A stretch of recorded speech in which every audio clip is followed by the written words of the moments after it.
things they have not been able to achieve militarily, they cannot achieve on negotiation table, unless there is a win-win solution.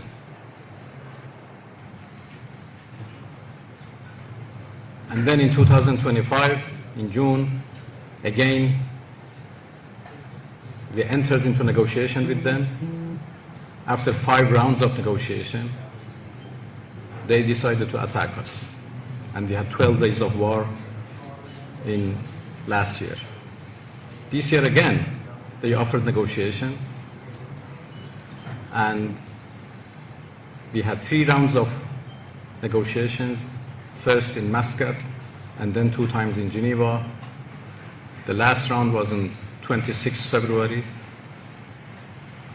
And the Omani Foreign Minister, my dear friend Badr al-Busaidi, who mediated those negotiations, he posted a tweet and said that we made significant progress.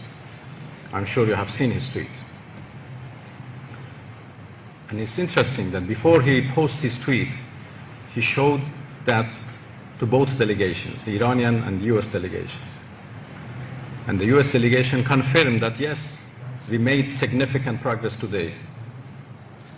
And hopefully we can conclude a deal very soon. एक बात मैं ज़रूर कहना चाह रहा हूँ कि जब उसकी कोर्ट में अपीयरेंस होती है, उस वक्त बहुत वीडियो आई। मैं समझता हूँ कि ARY ने और हमारे दोस्त नज़ीर शाह ने काफ़ी, मैं उसको पॉजिटिवली से लूँगा कि मैटर देखें हाईलाइट हुआ। अगर ये वो कामयाब हो जाते तो हम सबकी देखें ये एक तरह से नाकामी थी, तो वो चीज़ हाईलाइट हुई और हम उसके ऊपर काम कर रहे हैं। वज़ीर-ए-आज़म से 11 रुकनी आला सतह चीनी कारोबारी वफ्द की मुलाकात। शहबाज शरीफ ने कहा, पाकिस्तान और चीन के दरमियान तारीखी ताल्लुकात हैं। सदर शी जिनपिंग की मुदब्बराना क़यादत में चीन की शानदार तरक्की को सराहा। कहा, रवा माह के आखिर में अपने दौरा चीन का मुंतज़िर हूँ। IBI ग्रुप के पाकिस्तान में डिजिटल इकोनॉमी हेडक्वार्टर कायम करने के फैसले को सराहा। पाकिस्तान और चीन के दरमियान कारोबारी सतह पर बढ़ते ताउन पर इत्मीनान का इजहार किया। कहा, IBI डिजिटल मईशत में ताउन और सरमायाकारी के फरोग और सनती इश्तराक को फरोग दिया गया। चियान शाहजून ने कहा, IBI पाकिस्तान की मईशत में डिजिटल इस्लाहात में मुआवनत का ख्वाहां है।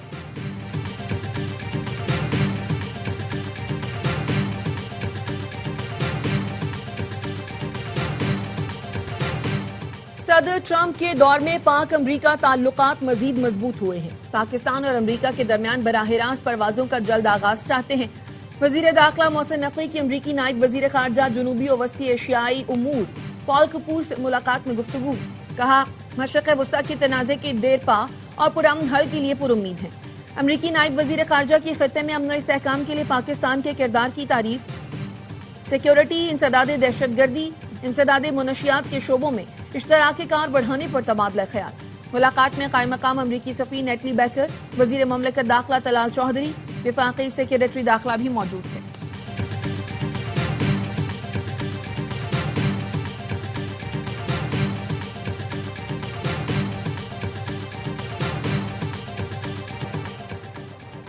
IMF ने पाकिस्तान पर 11 नई स्ट्रक्चरल बेंचमार्क्स आयद कर दी। कर्ज प्रोग्राम के लिए शराइत की मजमूई तादाद 55 हो गई। एक्सटेंडेड फंड फैसिलिटी के तहत तीसरे जायजे और रेजिलेंस एंड सस्टेनेबिलिटी फैसिलिटी के दूसरे जायजे की रिपोर्ट सामने आ गई। गैस टैरिफ पे शशमाही एडजस्टमेंट का नोटिफिकेशन। सालाना बिजली टैरिफ एडजस्टमेंट करना होगी। नैब की खुद मुख्तारी और शफाफियत बढ़ाने के लिए नैब ऑर्डिनेंस में तरमीम पार्लियामेंट में पेश करना लाजमी होगा। रिपोर्ट के मुताबिक पाकिस्तान की मईशत में इस्तेहकाम आ रहा है। मशरिक़ वस्ता जंग के बावजूद पाकिस्तान ने मौशी अहदाफ हासिल किए। सरमायाकारों का एतमाद बहाल हुआ। मशरिक़ वस्ता तनाज़े से पाकिस्तान में तेल की कीमतों में इजाफा हुआ। मौशी इस्लाहात के जरिए पाकिस्तान तवील मुद्दती मौशी ग्रोथ हासिल कर सकता है। माली साल 2026 में मौशी शरह नमू 3.6% रहने का इम्कान है।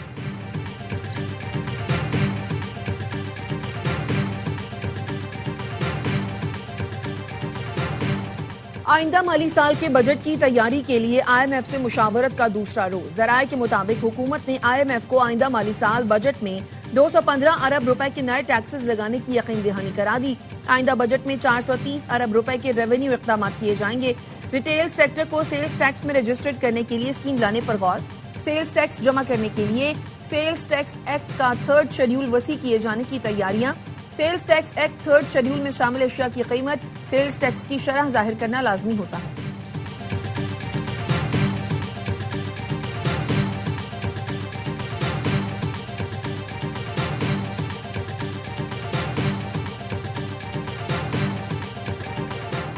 अमेरिकी सदर ट्रंप की योंगनाई हाई में चीनी हम मनसब से दूसरी बार मुलाकात। मीडिया से गुफ्तगू में ट्रंप ने कहा, चीन के साथ शानदार तिजारती मुआहदे किए। शी जिनपिंग ईरान के जौहरी हथियार न रखने और आपने हुर्मुज़ खोलने पर मुत्तफिक हैं।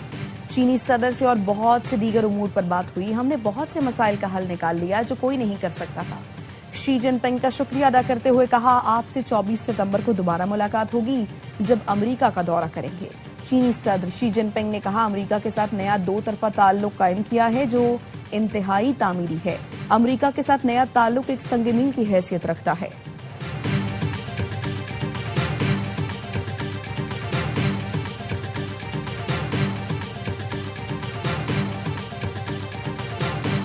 ईरान मुआहिदा कर ले, अब मजीद सब्र नहीं करूंगा। चीनी सदर शी जिनपिंग से मुलाकात के बाद अमेरिकी सदर का फॉक्स न्यूज को इंटरव्यू। कहा, ईरान की अफजूदा यूरेनियम को दफन किया जा सकता है, लेकिन मैं इसे हासिल करना ज्यादा पसंद करूंगा। चीनी सदर शायद ईरान पर असरअंदाज होने की सलाहियत रखते हैं। सदर शी जिनपिंग ने अपना हुर्मुज़ खोलने के लिए मदद की पेशकश की है। उन्होंने ईरान की मदद के लिए फौजी सामान न भेजने का अहद किया है। सदर ट्रंप ने दावा किया, चीन अमेरिका से तेल खरीदना चाहता है।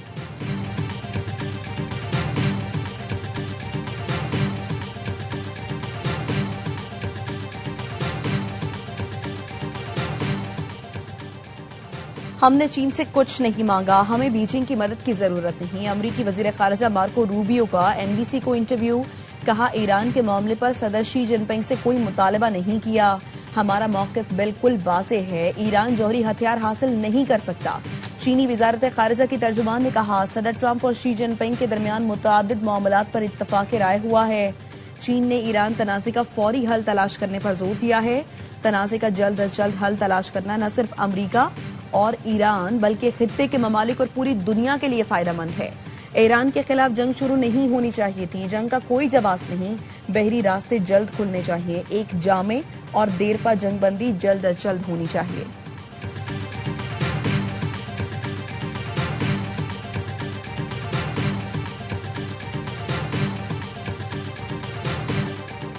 मुत्तहिदा अरब इमारात ईरान पर हमलों में बराह रास्त मुलव्वस था। ईरानी वजीर खारजा अब्बास अरागची का इल्जाम। कहा, यूएई ने अमरीका और इसराइली हमलों के लिए फौजी अड्डे फराहम किए, इंटेलिजेंस मालूमात के जरिए दुश्मन की मदद की। यूएई इसराइल के साथ अपने ताल्लुकात पर नजरसानी करे। इसराइल के साथ इत्तेहाद मुत्तहिदा अरब इमारात को तहफ़्फ़ुज़ फराहम नहीं कर सका। उसे ईरान के हवाले से अपनी पॉलिसियों पर दोबारा गौर करना चाहिए। यूएई ने मेनाब स्कूल पर हमले की मजम्मत तक नहीं की।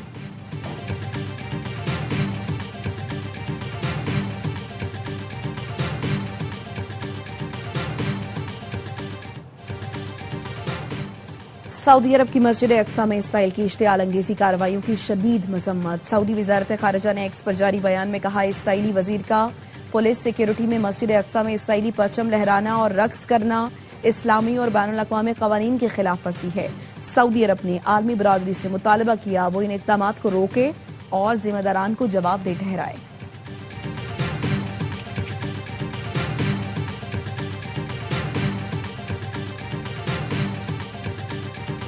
कोकेन क्वीन अनमोल पिंकी केस में मजीद राजों से पर्दा उठ गया। पिंकी के बाथरूम से लाखों रुपए मालियत की कोकेन बरामद कर ली गई। सच्चर थाने में तफ्तीशी अफसर ने कोकेन बरामदगी का मुकदमा दर्ज करा दिया। एफआईआर के मुताबिक मुलजिमा ने बताया, मैंने अपने फ्लैट में मुनशियात छुपा रखी है। फ्लैट पर पहुंचे तो ताला लगा हुआ था। कांस्टेबल ने फ्लैट का ताला तोड़ा। बाथरूम में प्लास्टिक की मुख्तलिफ थैलियों में कोकेन बरामद हुई। कोकेन 3 थैलियों में थी जिसका मजमूई वजन 228 ग्राम है। मुनशियात की 7 खाली डिबिया भी बरामद की गई। कोकेन डीलर अनमोल और पिंकी को आज जुडिशल मजिस्ट्रेट जुनूबी की अदालत में पेश किया जाएगा। मुलजिमा पिंकी को कत्ल, मुनशियात और असलहे के मजमूई 4 मुकदमात में पेश किया जाएगा। जराये के मुताबिक डिस्ट्रिक्ट साउथ की आला पुलिस अफसर ने माजी में दर्ज मुकदमात में मुबैना तौर पर पिंकी की मदद की। साउथ पुलिस की जानिब से कमजोर तफ्तीश और नाकिस केसेस तैयार किए गए, जिसके बायस पिंकी को 9 मुकदमात में अदालत से बर्रियत मिली।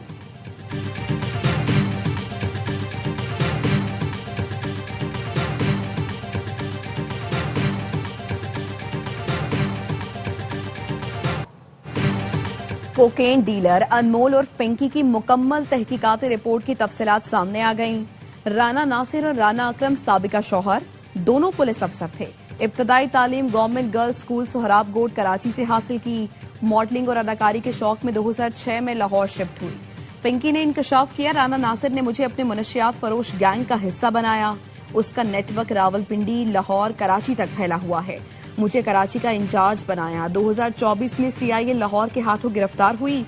उन्होंने गिरफ्तारी के बाद हमसे 2 गाड़ियां और 50 लाख रुपए रिश्वत ली। लाहौर की अनम उर्फ अना भी खालिस कोकेन सप्लाई करती है। कराची में आकिब, एजाज और हमजा नामी राइडर्स अब भी काम कर रहे हैं।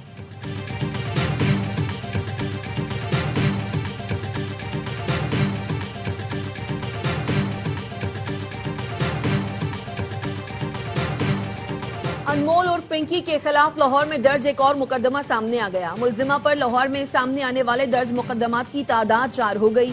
मुकदमा 2024 में मुलजिमा साबरा बीबी के खिलाफ दर्ज किया गया। एफआईआर के मुताबिक मुलजिमा से 20 ग्राम कोकेन बरामद हुई थी। मुलजिमा के मुताबिक उसने ये मुनशियात कराची में अनमोल से हासिल की थी। पिंकी के खिलाफ कोट लखपत और इकबाल टाउन में भी मुकदमा दर्ज। लाहौर इन्वेस्टिगेशन विंग ने मुलजिमा के खिलाफ तहकीकात शुरू कर दी। सीआरओ ब्रांच को खुसूसी टास्क सौंप दिया गया।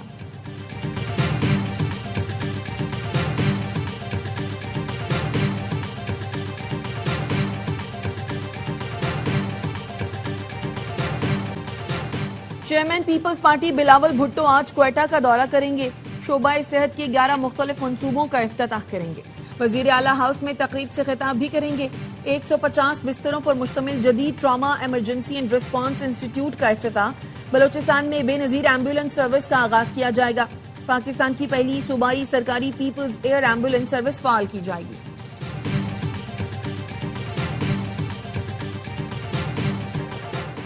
इस्लामाबाद हाई कोर्ट ने 190 मिलियन पाउंड केस में बानी पीटीआई और बुशरा बीबी के वकला को 20 मई को दलाइल की हतमी मोहलत दे दी। तहरीरी हुक्म जारी कर दिया। अदालत ने कहा, सलमान सफ्तर ने बानी और बुशरा बीबी से हिदायत लेने के लिए इल्तवा की दरखास्त दी। नैब ने मुखालफत की। केस की हसासियत और अहमियत की वजह से आखिरी और हतमी मोहलत दी जा रही है। उम्मीद है फरीकैन जानबूझकर समाअत से गैर हाजिर नहीं होंगे, न गैर जरूरी इल्तवा मांगेंगे।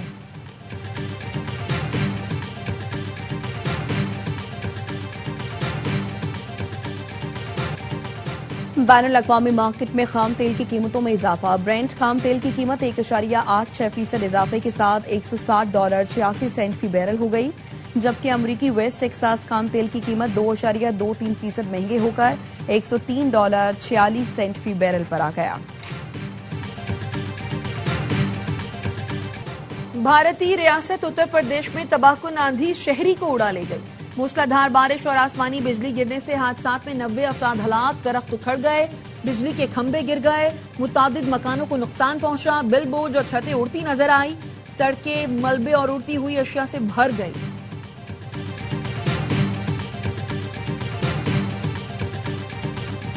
ईरानी फुटबॉल टीम की अमेरिका रवानगी से पहले तेहरान में शानदार अलविदाई तकरीब सजाई गई। सदर मसूद पिज़िक्शियान टीम को अलविदा कहने खुद इनकलाब स्क्वायर पहुंचे। फीफा वर्ल्ड किट की रुनमाई की गई। परचम उठाए हजारों मदाहों ने शिरकत की। ईरानी सदर टीम के कैंप भी पहुंचे। टीम ने 12 नंबर की जर्सी पेश करके सदर को अपना 12वां खिलाड़ी बना लिया। ईरान वर्ल्ड कप के ग्रुप जी में मौजूद। ग्रुप मुकाबले सियाटल और लॉस एंजलिस में खेले गए। टीम की 18 मई को तुर्की है, फिर वहीं से अमेरिका रवानगी मुतवक्किल है।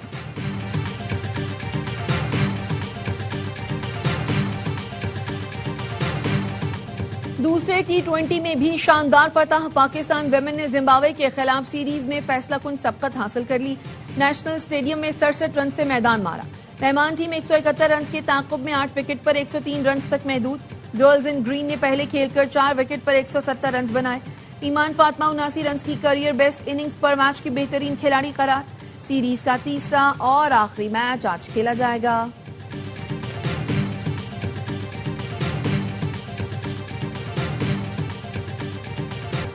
और पाकिस्तान और बांग्लादेश के दरमियान दूसरा टेस्ट मैच कल से सलहट में खेला जाएगा। पाकिस्तानी टीम में तब्दीलियां मुतवक्के। बाबर आजम और खुर्रम शहजाद की शमूलियत का इम्कान। मेजबान टीम को सीरीज में 1-0 की नाकाबिले शिकस्त बरतरी हासिल। टेस्ट के दौरान बारिश की पेशगोई भी की गई है।